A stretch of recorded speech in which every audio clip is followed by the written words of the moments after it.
Tissot's life forever. I told you he was a French painter, Tissot. From this point on, he gave up painting frivolous scenes.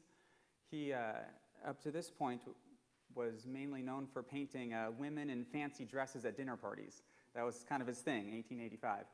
But from that point on, he devoted the rest of his life to painting scenes from the Bible, like what you see up here. He went on many trips to Israel so that he could learn the landscape and the culture and the history, because he wanted to make his paintings as historically accurate as possible. His crowning achievement is a series of 350 paintings on the life of Christ, different scenes from Jesus' life. They're hanging now in the Brooklyn Museum. This morning, today, is Palm Sunday, and in 5 days, it will be Good Friday. This week, perhaps more than any other time in the year, is a time for us to meditate on the life of Christ. And Jacques Tissot, with his artwork, is going to help us do that, help us meditate on this Passion Week. And you can think of me this morning, maybe not necessarily as your preacher, but as a curator, as a museum curator, walking you through the exhibit of Jesus' last week of life, his Passion Week, Holy Week. I have carefully selected and arranged a series of readings from the Gospels, which I feel best tell the story of this week, and I'm going to guide you through these readings and give a little bit of explanation as we go. But I invite you, just as Maggie said this morning, to, as you look and as you listen, I invite you to come to Jerusalem, to imagine yourself in that city those 2,000 years ago, to let these scenes wash over you as you retrace Jesus' last week, a week which culminated on Good Friday and began on Palm Sunday.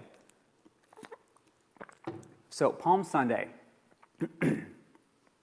Jesus, during this day, Sunday, Monday, and Tuesday, he's going to act more like the Messiah than at any point he has in the rest of his 3.5-year career. He's going to present himself to Israel as Israel's king, and he's going to do that riding into the city on a donkey in fulfillment of prophecy. Look how Matthew 21 records this event.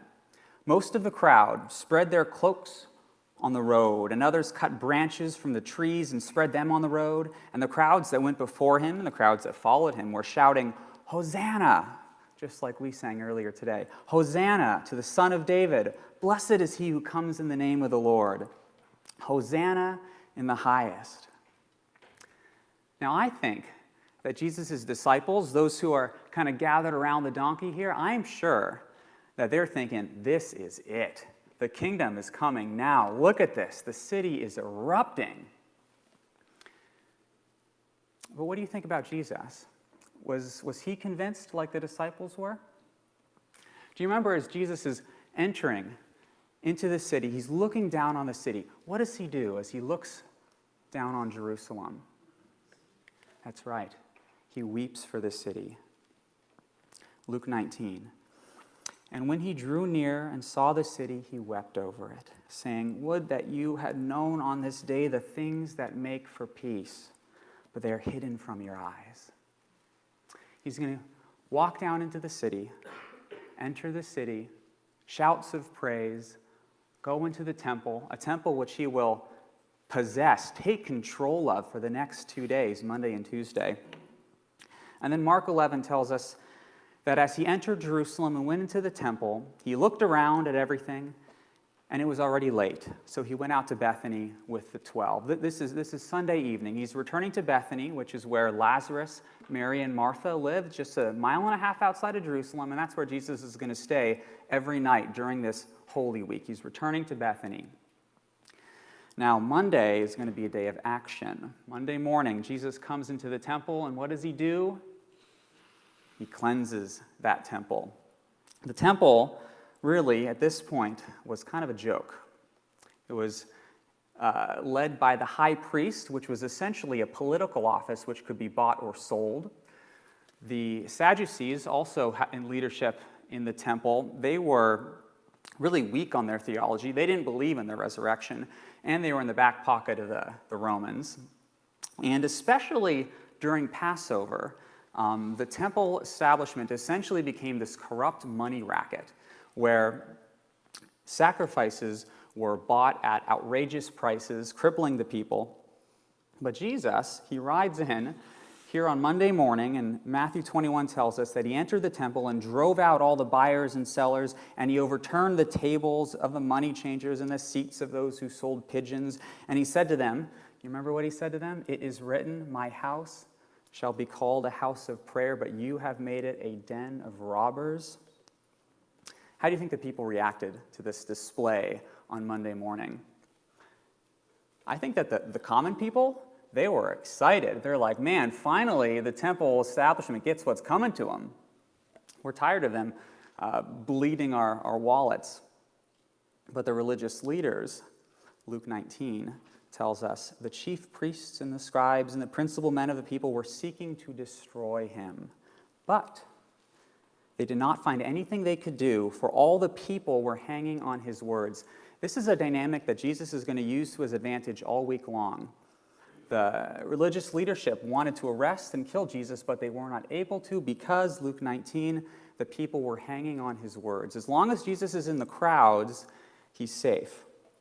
So, Monday's done. He's going to return to Bethany and come back Tuesday morning. But when he comes back Tuesday, those religious leaders are waiting for him.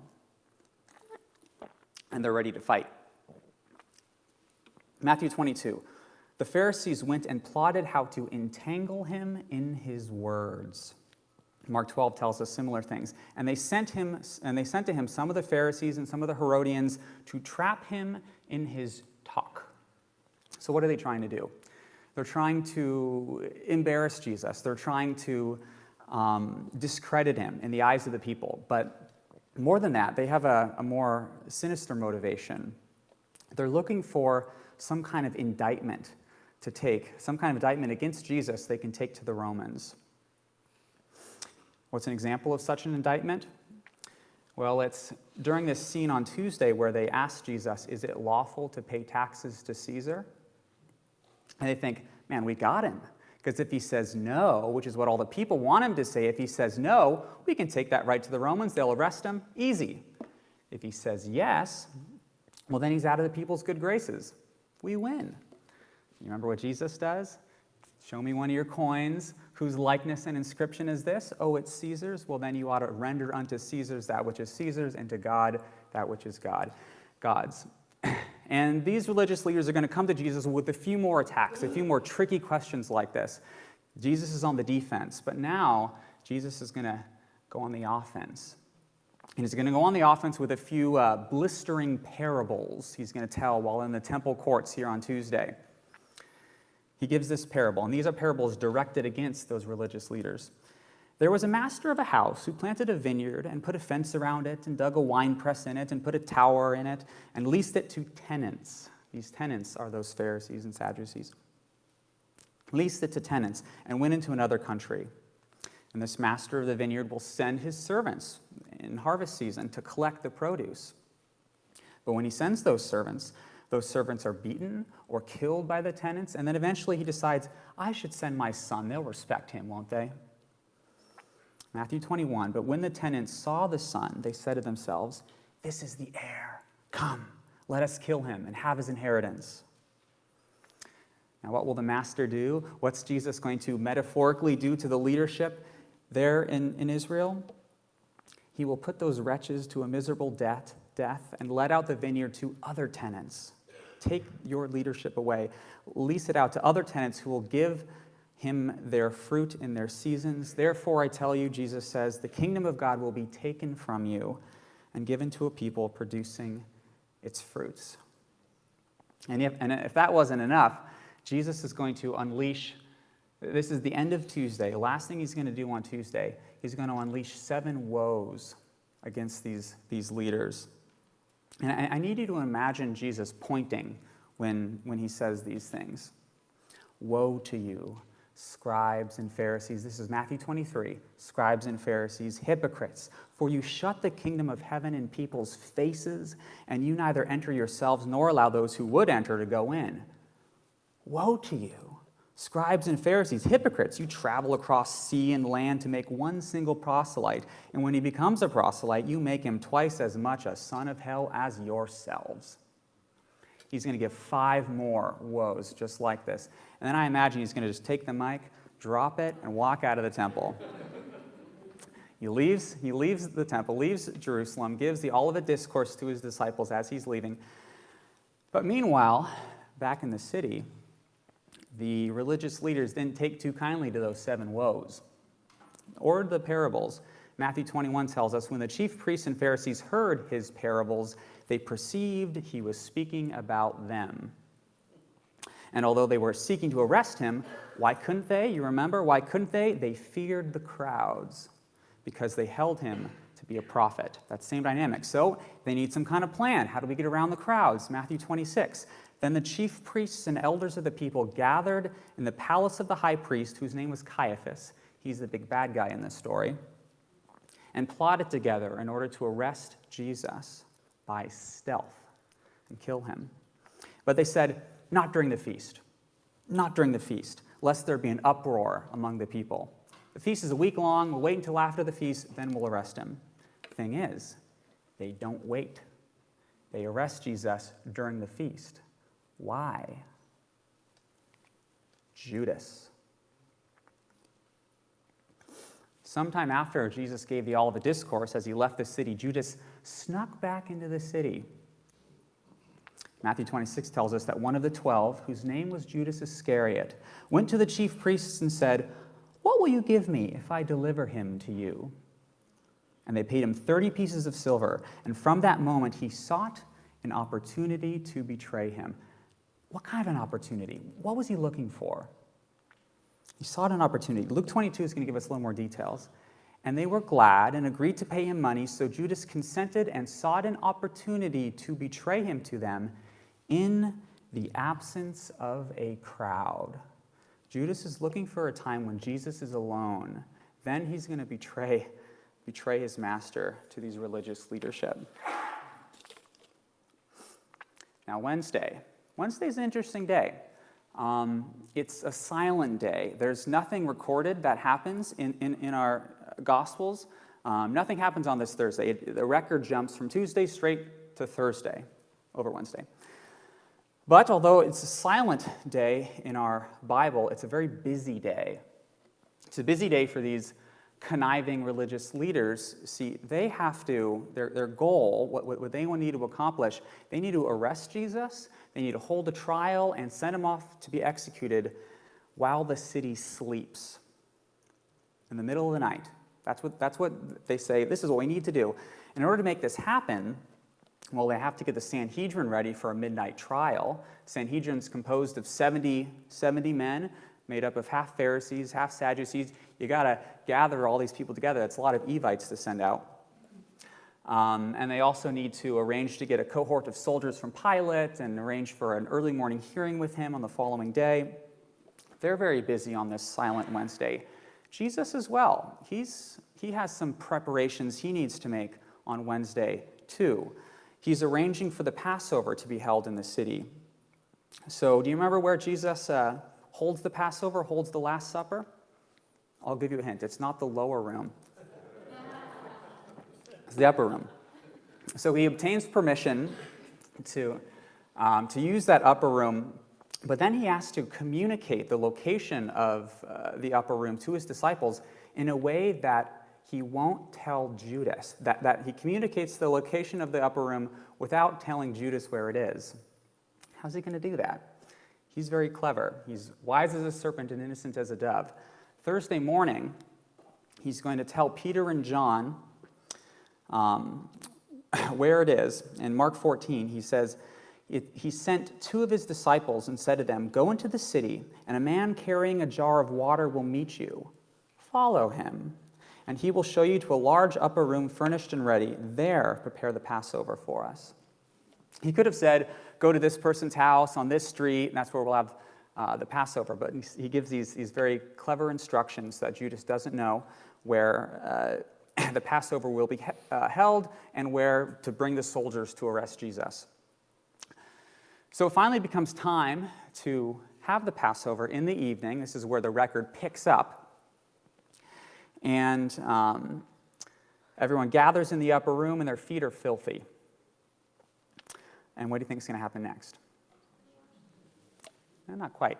So they sit down, and it says that Jesus rose from supper. So they were already seated.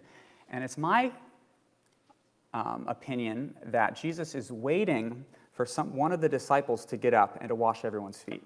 And he's waiting, and no one takes the bait. He's like, okay, I'll do it myself. Jesus gets up, puts a towel around his waist, and he washes his disciples' feet, thereby teaching them the character of the kind of people that he wants to lead his kingdom. Well, he's going to sit back down with his disciples. They're going to have the Last Supper, and he's going to deliver to the disciples some bad news. He's going to say, one of you will betray me. And the disciples are looking back at one another. Lord, is it I? Is it I? Who is it, Lord? And Peter, who's sitting kind of on the far side of the table, whispers to John, you ask him. You're his favorite. And John, he's the one who's reclining against Jesus right here. And John whispers over to Jesus, who is it, Lord? And Jesus, probably in a low voice, speaking just to John, says, it is the one to whom I give this morsel of bread when I have dipped it. So probably a couple minutes later, when he dipped the morsel, he gave it to Judas. And after receiving the morsel of bread, he went out, and it was night. Where do you think Judas is going? He's making a beeline right to the Sanhedrin. He's going to tell the Sanhedrin, they're going to gather the soldiers, he's going to come right back. So from this point on, the clock is ticking. Jesus quickly is going to gather the disciples again. He's going to initiate the Last Supper, what we call communion. Luke 22, he took bread, and when he had given thanks and broke it, he gave it to them, saying, this is my body, which I have given for you. Do this in remembrance of me. And likewise, he took the cup after they had eaten, saying, this cup that is poured out for you is a new covenant in my blood. In doing so, Jesus is investing the Passover meal with a new significance. It used to celebrate Israel's exodus out of slavery from Egypt, and now Jesus is investing it with his meaning for all believers to celebrate our exodus from slavery to sin. But the clock's still ticking. What would you tell your disciples if you knew you only had a few spare moments left with them? Among other things, Jesus gives them a warning and a promise. He says, little children, I am only going to be with you for a little while longer. This is John 13. And John, kind of the end of John 13 through 16 is what we call the farewell discourse. It's Jesus' kind of last words to his disciples before he's arrested. Little children, I'm here just for a little while longer. You will seek me, but where I am going, you cannot come. And he gives a promise.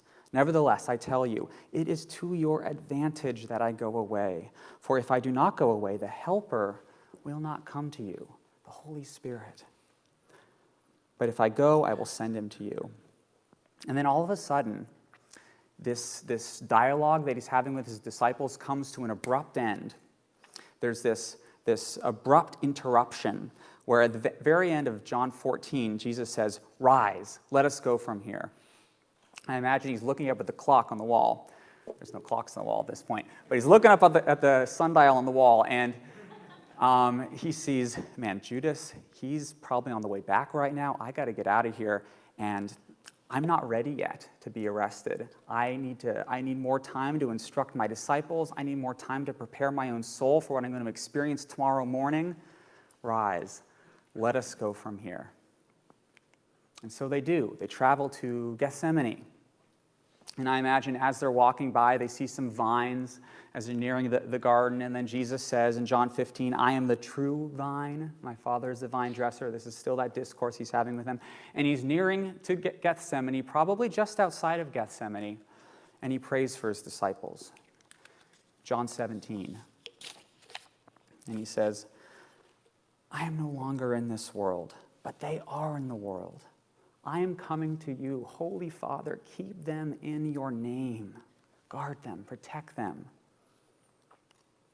So he's going to leave 8 of his disciples here on the outskirts of Gethsemane. He's going to take 3 of them with him. Matthew 26. And taking with him Peter and the 2 sons of Zebedee, he became sorrowful and troubled. I want you to pay attention to that word, troubled. Then he said to them, my soul is very sorrowful, even unto death. Remain here and watch with me. Now, I think if we are going to understand Golgotha, we have to start in Gethsemane. I think an illustration to help us see the terror that Jesus was feeling in these final moments is back on Tuesday. So back on Tuesday in this week, Jesus is still in the temple, remember? He's having that battle royale with the religious leaders. And John 12 records a moment. I think it's almost like a soliloquy that Jesus has in his own heart while he's in that temple. John 12, he says, now my soul is troubled. Still in the temple. And what shall I say? Father, save me from this hour? Should I ask for you to come up with another way? Father, save me from this hour? No, but for this purpose I have come to this hour. Father, glorify your name. Beautiful prayer. But then, that was Tuesday, now it's Thursday. And the same prayer that Jesus refused to pray on Tuesday, he now cries out 3 times on Thursday. Matthew 26, he fell on his face and prayed, my Father, if it be possible, let this cup pass from me. Nevertheless, not as you will, but as I will. Not as I will. As I was practicing this sermon, I did the same thing. Not as I will, but as you will. Your will be done.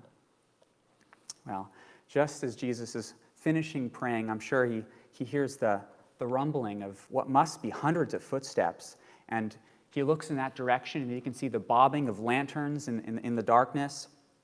Judas is leading a mob of soldiers and priests to the Garden of Gethsemane. I'm sure they came straight from the upper room, right? That's where Judas left Jesus. He expects Jesus to stay there. He brings all these soldiers to the upper room, finds it empty, thinks really hard. He travels to Gethsemane often. Let's try there.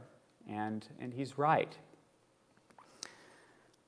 What do you think this scene is depicting here? Matthew 26 tells us that the betrayer had given them a sign. The one I will kiss is the man. Seize him. So Judas marches straight up to Jesus, kisses him on the cheek. The soldiers now know who is the guy they must arrest, and they come over and they begin to grab him. But what does Peter do? He has that dagger, which I'm sure he used to carve the Passover lamb earlier that night. He has the dagger on him, and he goes up and he strikes out of the nearest guy in front of him, and he cuts his ear. Jesus says, put your sword back in its place. Do you not think that I cannot appeal to my Father, and he will at once send more than 12 legions of angels? Don't you love the power and the submission in that question? Well, the disciples flee. They take off, scared. And Jesus is dragged back into the city for a series of midnight trials. And you have to remember, the religious leaders, they moved heaven and earth to make these trials happen.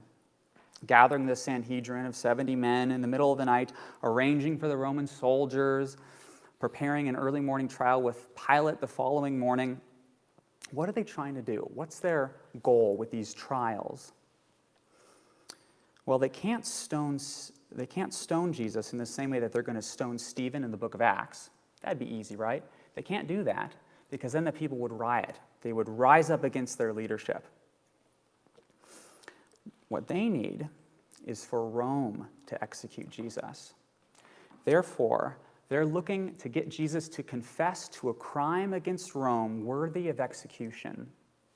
What's that? Sedition. Trying to incite a rebellion against Rome. And they think, if we can just get Jesus to admit to being the Messiah, to admit to being the king of the Jews. That'll be enough. That'll be enough, and Pilate will send him off to be executed. Now, the trials that happen here in the middle of the night, they're rather complicated. John 18 tells us that Jesus is first taken to a guy named Annas. They first led Jesus to Annas, this is John 18, for he was the father of the high priest, or the father-in-law, of the high priest, Caiaphas. Now, during this brief exchange, I'm thinking probably half hour, 45 minutes, Annas is looking for some kind of accusation against Jesus, probably biding time until the Sanhedrin can be fully collected. And when it is, it says that Annas sent him bound to Caiaphas, the high priest. And this is when the trial really starts. And this is probably 1 or 2 o'clock in the morning at this point, middle of the night. And this is how the trial is described in Mark 14. Now, the chief priests and the whole council were seeking testimony against Jesus to put him to death, but they found none.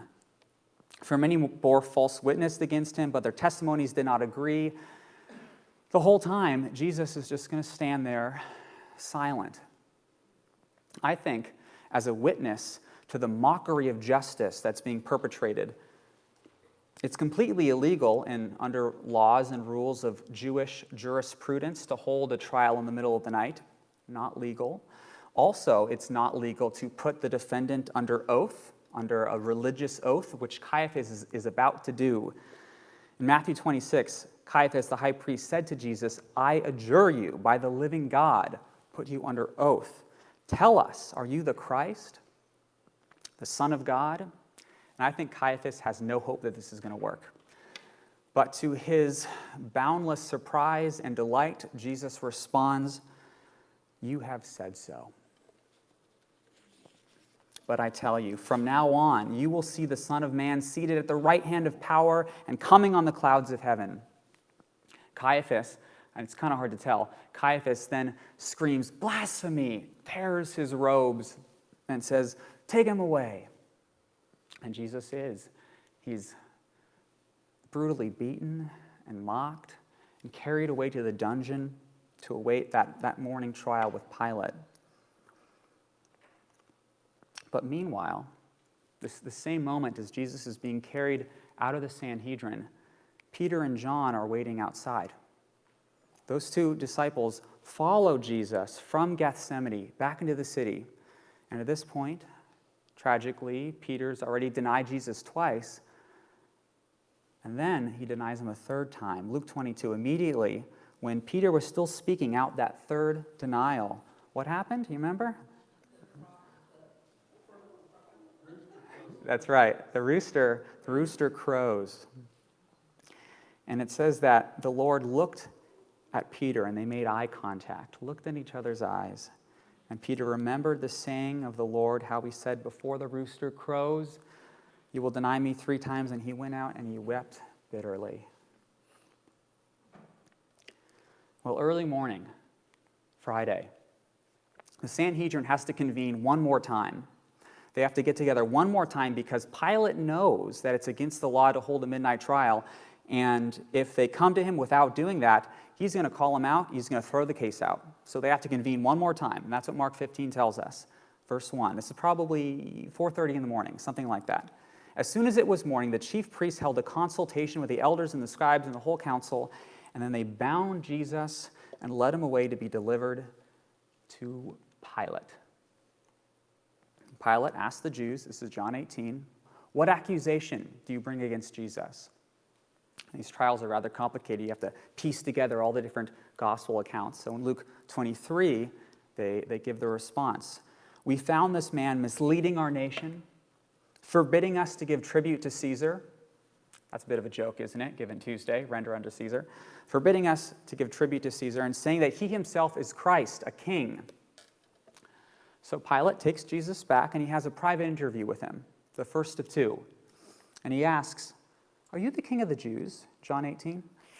And Jesus answered, "My kingdom is not of this world."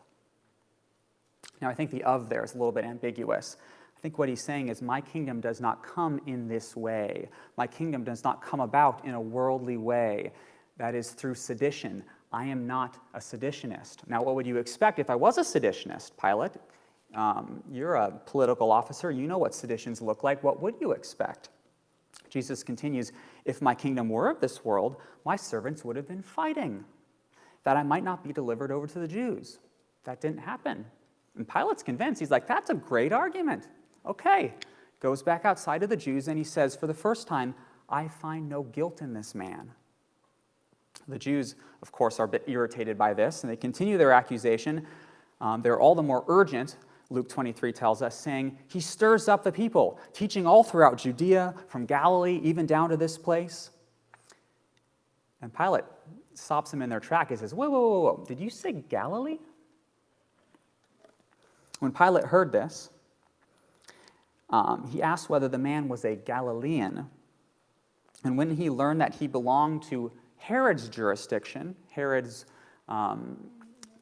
domain was in the north in Galilee. When he heard that he belonged to Herod's jurisdiction, Pilate sent Jesus to Herod, who was himself in Jerusalem at the time, probably to celebrate the Passover. Luke 23 is the only account that records Jesus' interview before Herod. So when Herod saw Jesus, he was very glad because he was hoping to see some sign done by him. Come on, show us a magic trick. So he questioned him at some length, but Jesus made no answer. And then when Herod and the soldiers treated him with contempt and mocked him, then arraying him in splendid clothing, they sent him back to Pilate. It's probably maybe 5:30 in the morning at this point. A little bit of time has passed. But while Jesus had been with Herod, Pilate has had a little bit of time to think. And he's like, okay. He devises a scheme to release Jesus by going around the Sanhedrin. He's going to go straight to the people. Because every year on the Passover, Rome releases one prisoner to the Jews, the one that they request. But who do the Jews request to be released this Passover? Barabbas. Now, what Pilate didn't know is recorded in Matthew 27. Now, the chief priests and elders persuaded the crowd to ask for Barabbas and to destroy Jesus. Tragically, it was that easy to persuade them. Pilate, I'm sure, is shocked. And he now is getting desperate. He's thinking, how do I release this guy? I know he's innocent. Okay, here's what I'll do. I'll flog him. I'll flog him and I'll prove that he's harmless, that he's no threat to Rome, he's no threat to your Jewish establishment. So that's what he does. John 19, Pilate took Jesus and flogged him. And the soldiers twisted a crown of thorns and put it on his head and arrayed him in a purple robe. And Pilate went out again, and he said to them, see, I bring him out to you. And for what reason do I bring him out to you? What purpose? See, I bring him out to you, that you may know I find no guilt in him. It's the second time he's going to say that. But it doesn't work. Again, they say, when the chief priest and the officer saw him, they cried out, crucify him, crucify him. Pilate said to them, take him yourself and crucify him, for I find no guilt in him. Third time. The Jews answered him, we have a law, and according to that law, he ought to die, because he made himself to be the Son of God. Now, hearing those words, Pilate freaks out, because he knows something's up. He's heard of these miracles that this Jesus figure has done, and he knows his innocence, and he knows just the candor by which Jesus held himself before the interview with Pilate. So John 19:8 records that when Pilate heard this statement, he was even more afraid. So he takes Jesus back for one final interview, Jesus and Pilate. John 19. He entered his headquarters again and said to Jesus, where are you from? Who are you? What is going on? But Jesus gave him no answer. So Pilate said to him, will you not speak to me? Do you not know that I have authority to release you and authority to crucify you? And Jesus, I think with a measure of boundless sympathy, comes over to Pilate, probably with his manacled hands, maybe places an arm on Pilate's shoulder, and he says, Pilate, you would have no authority over me at all unless it had been given you from above. Therefore, the one who delivered me over to you was guilty of the greater sin. I think Jesus is saying, Pilate, it's not your fault. You didn't hound me down. You didn't devise this scheme. This isn't your trap. It's not your game. You're just a pawn in someone else's game. The only reason you're in this position, Pilate, is because your Roman superiors gave you that chair you're sitting in. I think in saying this, Jesus is effectively giving Pilate permission to go through with this. But he doesn't want to. The next verse, John 19:12, says, from then on, Pilate sought to release him. And he goes out to the people again. But the Jews cry out, if you release this man, and they're about to play their trump card right now, if you release this man, you are not Caesar's friend. Everyone who makes himself a king opposes Caesar. Now, historically, we know that Pilate is not very popular in Rome right now. He can't really get away with very much here in Palestine. So when the people were urgent, demanding with loud cries that he should be crucified, Luke 23 tells us their voices prevailed. Matthew 27 gives us that detail. When Pilate saw that he was gaining nothing, but rather that a riot was beginning, he took water. He washed his hands before the crowd, saying, I am innocent of this man's blood. See to it yourself. John 19:14 tells us this was the 6th hour. At 6 a.m. By the 9th hour, Jesus would be hanging on a Roman cross. And this is where our story ends for this morning. You can pick it up again on Good Friday at Seaview Baptist Church. But for now, that's as far as we're going to walk through this exhibit. But as I close, I want to ask you a couple questions. How difficult is it for God to fix physical death? Lazarus, come out of the tomb. It's that easy. How difficult is it for God to fix spiritual death? That's what it took. The death of the Son of God.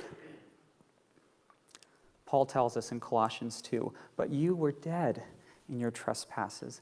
God made you alive with him, having forgiven all of your trespasses by canceling the record of debt that stood against us. This he set aside, nailing it to the cross. On Monday, when Jesus was overturning those tables, and then on Tuesday, when he was giving out those woes, he was signing his death warrant. But he was also signing your pardon. We're free now, and we are forever friends of God because of what Jesus did this week. And I want us to remember Good Friday and to praise God, to worship him, to thank him for Good Friday, but to remember also Monday and Tuesday and Wednesday and Thursday, the journey that Jesus took to get to the cross. Let's pray. Lord, this story is too much for